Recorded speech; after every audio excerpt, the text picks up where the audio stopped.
colocar os melhores momentos de Cruzeiro e Pouso Alegre, lembrando, foi no dia de abertura do estadual e o Pousão venceu por 2-1. Ô Simões, nós podemos dizer que os 3 clubes da capital tiveram estratégias bem diferentes, né? Um Cruzeiro reserva, o América com um time completamente diferente do ano passado. Aliás, metade de caras novas titulares, mas acho que é o América que o Valentim entende nesse momento que é o titular. E o Atlético mesclando, né? Meio time titular, com molecada, com jogadores ali que talvez não sejam considerados também para essa temporada. Foram estratégias diferentes. Na estratégia do Cruzeiro, como é que você acha que o time se comportou? Levou esse gol aí logo no primeiro tempo, um belo gol do Pena, né? O volante, né? Foi até pesquisado esse rapaz Isso. aí. Ele é vinculado ao Bragantino, né? Sim, sim. Base do Bragantino. Belo gol, que ele deu um come ali no Matheus Henrique, que é brincadeira. Belo gol. Aliás, Matheus Henrique, que teve uma contratura muscular, deve perder alguns dias aí, pelo menos. Felizmente, não foi algo tão sério quanto se imaginava quando ele foi substituído ainda no primeiro tempo. Sua visão, Simões? Ô Cirilo, perder nunca é bom, né? Perder nunca é bom. Muito pelo contrário, né? Ainda mais um jogo oficial de uma competição de tiro curto, em que o Cruzeiro, na minha visão, entra pressionado pelo título, porque o maior rival é ex-campeão, né? E eu acho muito difícil que o título mineiro não fique com o Cruzeiro ou o Atlético. Acho muito difícil. A diferença dos times titulares de ambos é muito grande para as outras equipes. Claro que a final é jogo único, a gente já teve alguns universos aí de finais que não foram entre eles, mas um momento também do Cruzeiro mais complicado, né? Embora no ano passado o Cruzeiro tivesse um grande time, mas não chegou à final por uma questão de manter o Fernando Diniz sem menor convicção e trocar na terceira rodada. Foi terceira rodada, não foi? Foi, foram 3 jogos só. Terceira rodada do Brasileiro, empata com o Betim, que aliás empatou com o Galo. Terceira do Mineiro, né? Isso, terceira do Mineiro, empata com o Betim e aí tira o Fernando Diniz, aí fica um interino até o Leonardo Jardim chegar e estrear. Então, quer dizer, jogou o estadual fora, né? Mas, de toda forma, o Cirilo, assim, é muito difícil fazer qualquer tipo de análise, porque o Cruzeiro teve uma linha reserva, né? Cauã Moraes, Jonathan Jesus, João Marcelo e Cauã Prates eram os reservas no final do ano passado. Tinha o Mateuzinho no meio, mas ficou 15 minutos em campo, né? E aí, no resto, o Japa, que ainda não conseguiu se firmar, e o resto menino, né? Mesmo o Rian Guilherme, né? Que jogou, teve muito poucas oportunidades com o Leonardo Jardim, e a obrigação da criação lá na frente mesmo, o Rodriguinho, que voltou de empréstimo, quer dizer, eu fiquei com uma impressão, Cirilo, eu não sei se vocês vão concordar com ela, que quando o Mateuzinho sente a lesão, né? O Pouso Alegre já vencia por 1-0. E o desenho do jogo já estava ali na tela, né? O desenho do jogo já estava na tela. Eu acho que na saída do Mateuzinho, talvez o Tite pudesse ter sido mais ousado.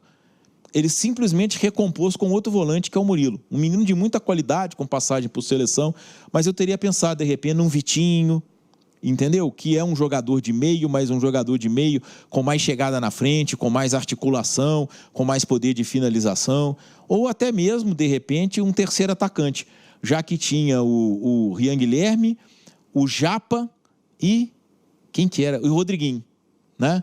Então, só essa visão minha, tá? Só essa percepção. Mas também não acompanhei treino, não sei da condição física dos jogadores, talvez isso que possa ter determinado, mas eu só senti falta disso. O Cruzeiro já perdia, o desenho do jogo já era claro, que era uma retrancaça do Pouso Alegre, veio aqui para se defender, faz um golaço com 5 minutos, né? Foi. Aí a estratégia de se defender foi potencializada ao cubo. Então eu só senti essa questão aí. Eu, no lugar do Tite, eu teria, com a lesão do Mateuzinho, tentado colocar um jogador mais produtivo na frente, sabe? Mesmo que não fosse um atacante.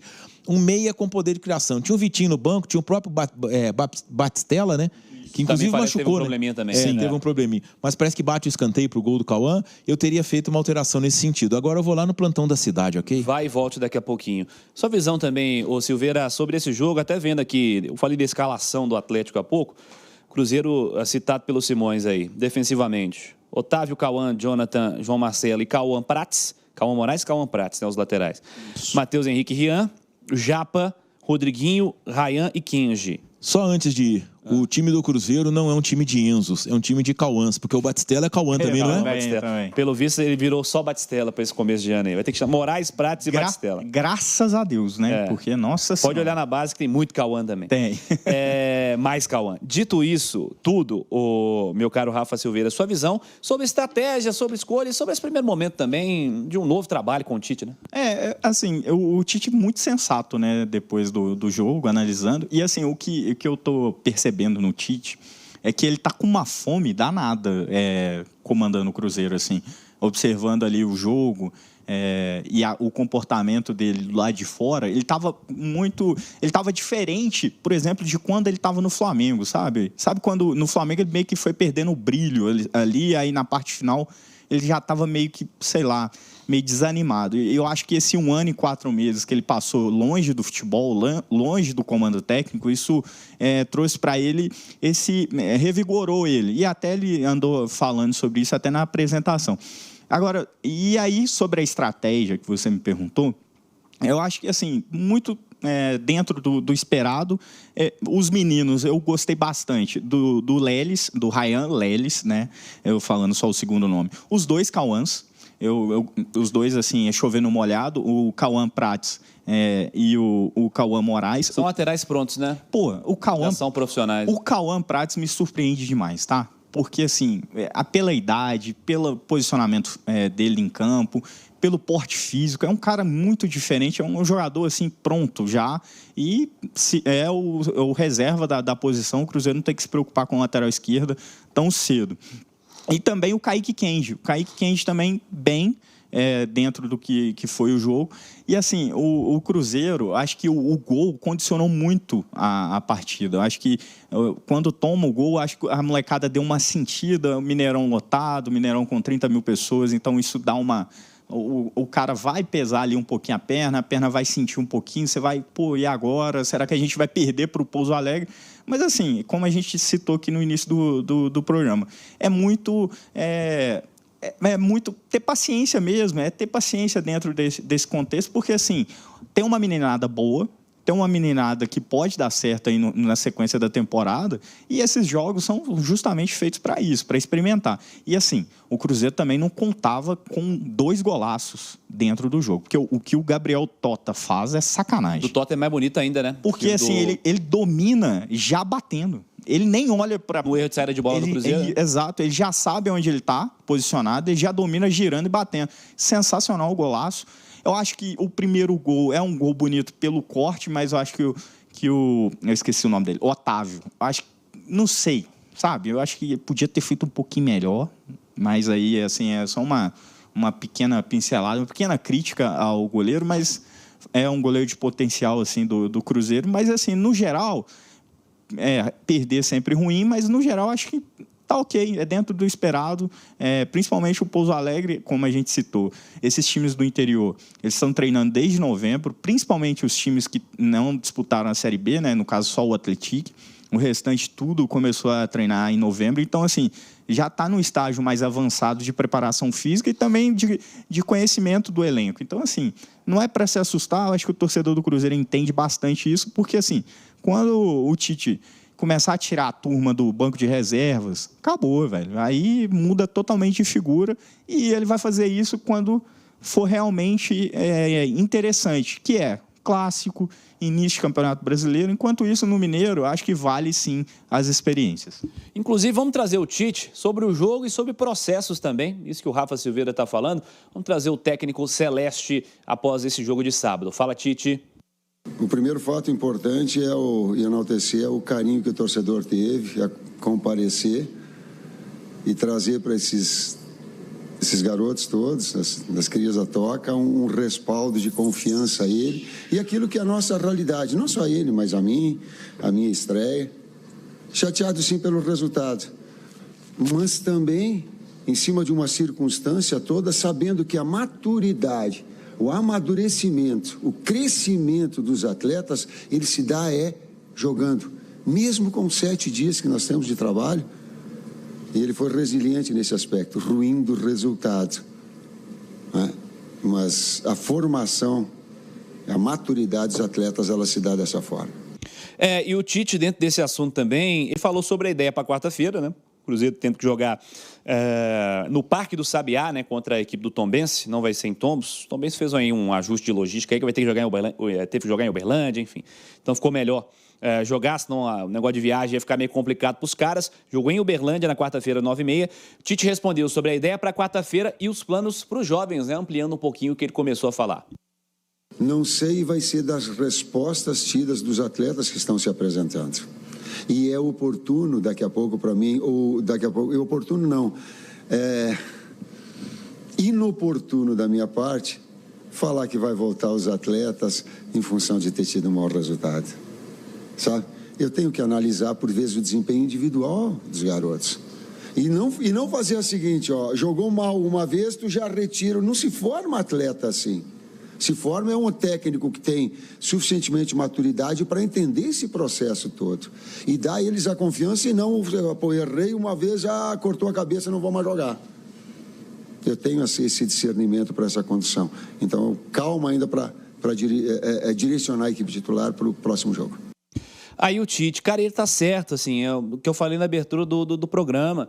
Não adianta você cobrar, ficar enchendo o saco pra botar menino. Porque é a base, tem que botar. Cadê os meninos? Exatamente. Aí o primeiro do Otávio, que tá um passo pra frente, fala assim: bosta de goleiro. Pô, não pode, cara. Começa. Pô, bota um jogo, bota outro jogo, bota o terceiro jogo. Dá minutos, ensina. O Tite falou, tem história, ele tem maturidade suficiente para entender esse processo. É encarar o estadual da maneira que tem que encarar. Não é achar que perdeu pro Pouso Alegre, que empatou com o Betim, que o menino que errou o cruzamento é um horror, não serve para nada. Assim, pode até ser, daqui a pouco pode mostrar e pode não dar certo mesmo, porque... Tá tudo bem também, faz parte. A transição base profissional é muito difícil. Faz parte do futebol isso. Muitos meninos que são gigantescos em categoria de base, chegando no profissional não vira, pode acontecer, Sim. É absolutamente normal. Mas assim, você tem que dar tempo ao processo.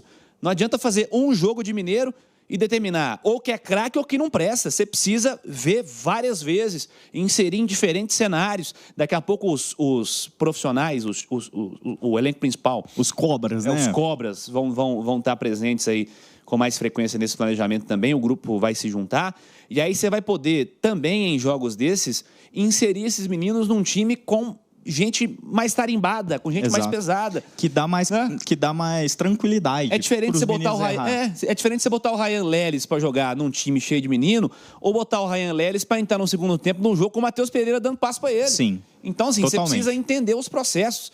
E a mesma turma que enche o saco para botar a categoria de base, agora tem que ter paciência e entender que tudo isso faz parte de um processo. E o processo tem que ser respeitado, tem que ser entendido da maneira necessária. Daqui a pouquinho, depois de 5, 10 jogos, aí viu que... Beleza, aí não tem como também. Mas nesse momento, não é hora disso. Vamos com calma no processo aí. Falando em jogador pronto, tarimbado, Caio Jorge tem contrato renovado. Matéria desde amanhã de hoje no itatiaesporte.com.br. Temos o print da matéria que está desde cedinho no nosso site. Essa gravação aí foi feita no fim de semana. Vazaram até a gravação, né, do telão do Mineirão. Até isso vazaram. O telão do Mineirão que está lá atrás, lá, o Caio Jorge 2030. Ele recebeu ali a camisa do Pedro Lourenço escrito 2030. Caio Jorge renova. Nós temos vídeo aí, inclusive, né, da campanha que o Cruzeiro fez para divulgar. Aí o Caio Jorge subindo ao gramado. Ele até dá uma fala no meio desse vídeo. Nós temos esse vídeo com som, meus amigos. Se tiver, sobe o som para a gente aí. Beleza, então tranquilo. O Caio Jorge falou aí, juntamente com o Cruzeiro, falou inclusive ao lado do Pedro Lourenço, né, sobre a emoção dele em renovar o contrato no Mineirão, onde ele escreveu uma bela história aí na última temporada e tudo dando certo, continuando a escrever essa bela história, tem tudo para fazer de novo uma excepcional campanha nessa temporada. Caio Jorge estendendo o seu contrato. Cara, é uma tranquilidade absurda para o atleta também, né, Rafa? Exatamente. E assim, o Cruzeiro espantando qualquer tipo de burburinho para longe da toca da raposa. Tanto na renovação do Matheus Pereira, agora com o Caio Jorge, que foi assim, alvo aí do Flamengo nessa janela de transferências. O Cruzeiro muito bem assim, né, nessa postura, que é justamente isso. Você tranquiliza tanto a torcida, porque você perder o Caio Jorge ou você perder o Matheus Pereira seria muito ruim, tanto na questão do time mesmo, do campo e bola, quanto também na parte da torcida, né? Porque aí você está formando ídolos, né? Caio Jorge e Matheus Pereira tem tudo para virar ídolo no Cruzeiro, desde que ganhem. Isso falta ainda, acho que a questão dos títulos. Mas com esse tempo de contrato aí, dá muito tempo para ele conquistar alguma coisa grande com o Cruzeiro, e eu tenho certeza que isso vai acontecer, porque o menino está jogando demais, e acho que a permanência dele também como escolha de carreira é excelente, pensando em Copa do Mundo, porque ele está dentro de um clube onde ele é praticamente dono desse time, é a cara desse time. Então, assim, a tendência é que ele comece o ano da mesma forma como ele terminou o ano passado. Então, acho que foi uma ótima escolha para as duas partes. E aí, o Alexandre Simões, Caio Jorge permanecendo. Aliás, bem-vindo de volta, Alexandre Simões. Você que esteve há pouco no plantão da cidade. Você é um cara onipresente, né? Você participa de vários produtos da emissora ao mesmo tempo e agora está de volta. É reunião, é o dial, chamada. Já fiz chamada geral hoje chamada também. Júnior Moreira. Estava lá no plantão. Está com o Alan, né? O Eustáquio Ramos está de férias. Perfeito. Alan Passos está apresentando. Craque Alan Passos. Sim. Caio Jorge permanece até 2030. Cirilo, eu acho que assim, os dois principais reforços que o Cruzeiro poderia ter para a temporada, né? É a certeza de que o Matheus Pereira ficaria até o final do ano. Parece que isso já está acertado também, né? E o Caio Jorge, essa investida forte que o Flamengo fez. Vou te falar, viu? O Pedrinho é um homem resistente, viu? Porque eu teria vendido, cara. Muito dinheiro, né? Cara, você compra por 7. Um ano e meio depois te oferecem 30. E que valorização, né? Nossa, que valorização. Loucura. Claro que talvez ele esteja pensando em uma valorização até maior, né? O Cruzeiro vai jogar uma Copa Libertadores, não dá para negar que é a maior vitrine da América do Sul. Vai jogar Libertadores com um time forte, o que potencializa o Caio Jorge. E tem uma questão também de você renovou o contrato, estendeu por mais tempo, aí a grana é maior, né? Aí para você tirar, exatamente. Mais. Eu acho que o próprio atleta também, cara, porque se ele faz assim, é importante lembrar que a janela europeia mais forte é a do meio do ano, né?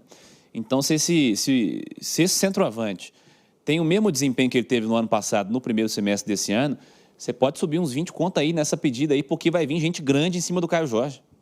Aí mas de toda forma é isso, né? Só que além de manter o Matheus Pereira e além de manter o Caio Jorge, e eu acho que a gente pode fazer ali nesse time do Cruzeiro, eu acho que a gente pode colocar ali que Fabrício Bruno, né, que eu acho que foi um cara que assim, entregou muito na temporada inteira. Aliás, o Fabrício Bruno, que ontem estava lá no jogo da Copa Itatiaia, Cirilo. É verdade, vi matéria, em Ibirité. Ele é de Ibirité, exato, ele com o pai dele, o filho e o irmão. Eu estava no ar, cara, não sei se o Rafa estava escutando, eu estava no ar falando com o Romano, comentando o Domingão Esportivo. De repente, no seu destaque, Aí ele chega lá, ele estava de boné, né, e ele fez a cirurgia lá de implante capilar, né, com o menino no colo, de boné, aquele negócio que, olhando assim, foi, Romano, peraí que eu acho que o Fabrício Bruno tá aqui. Aí levei ele lá pro camarote, aí o Pansieri fez uma bela entrevista com ele lá durante o Domingão, né, o Igor Varejano também fez pras redes da Itatiaia, mas foi lá prestigiar a Copa Itatiaia. Mas assim, eu acho que o Cruzeiro, tá, jogadores assim, que a gente pode dizer, de primeira prateleira, o Cruzeiro teve o Fabrício Bruno, o Caio Jorge e o Matheus Pereira. E agora ganhou o Gerson, que é feijão sem bicho, né? Acho que as chances do Gerson dar errado é menor que zero. Esquece. É menor que zero. É igual agora surgiu hoje aí, você já falou do Paquetá, né? Não, fala daqui a pouquinho. Isso, mas já falou que o Paquetá, mas já falou pra turma do Paquetá. É igual o Paquetá, cara. O Paquetá voltar pro futebol brasileiro, ele vai deitar, vai sobrar. Né? A única questão para dar errado é o cara ter questão física. Só isso. Não tem. Eu coloco nessa lista aí também o Matheus Henrique. Só que aí esse ponto. Isso, mas o Matheus Henrique é lesão, exatamente, cara. Não tem jeito. É um jogador também muito diferente. O que o Matheus Henrique fez lá na Arena Corinthians, lá no jogo de volta aqui, é brincadeira, botou o jogo no bolso. Ele mandou no jogo, né? Ele pegava a bola, o primeiro gol é brincadeira o que ele faz. Assim, ele dá ritmo na partida. Jogadoraço. Diferente. Se o Cruzeiro consegue ter com regularidade Matheus Henrique, Gerson e Matheus Pereira juntos, cara, isso é um absurdo. É um absurdo. Então, é essa a questão. Então, o Cruzeiro ganha mais um fora de série, que é o Gerson, e mantém os dois que ele poderia perder. O Matheus Pereira, porque teria contrato só até metade do ano, e aí já poderia até assinar um pré-contrato com alguém, e todo mundo quer. O Flamengo já procurou, o Palmeiras também está muito interessado, né? E o Caio Jorge, que foi simplesmente o artilheiro do Campeonato Brasileiro, o artilheiro da Copa do Brasil. O cara ganhou o Guará de artilheiro do ano, de craque do ano, seleção do ano, foi para a seleção do Brasileirão. Quer dizer, não existe seleção do futebol brasileiro de 2026 que não tem o Caio Jorge. E é com total mérito dele, né? Porque o que ele jogou é brincadeira. E o Caio Jorge não fez mais gol, porque ele não jogou a fase preliminar do Mineiro. E ele também teve ali entre setembro e outubro. Mas o que acontece? Isso acontece normal, com todo jogador. E foi logo depois que ele voltou da seleção, ele deu uma patinada. Cara, mas depois... Mas se você pegar esse período do Hulk no Galo aí, né? Que ele sobra, bate recordes, essa coisa toda, direto, o jejum do Hulk aí, não sei quantos jogos, não sei o que lá, aí ele quebra o jejum e dana a fazer gol de novo. Não conseguiu um hat-trick, né? Impressionante, né? O Hulk e o hat-trick no Galo. Cara, que assim, eu acho que 2 gols num jogo, ele fez mais de 20 vezes, cara.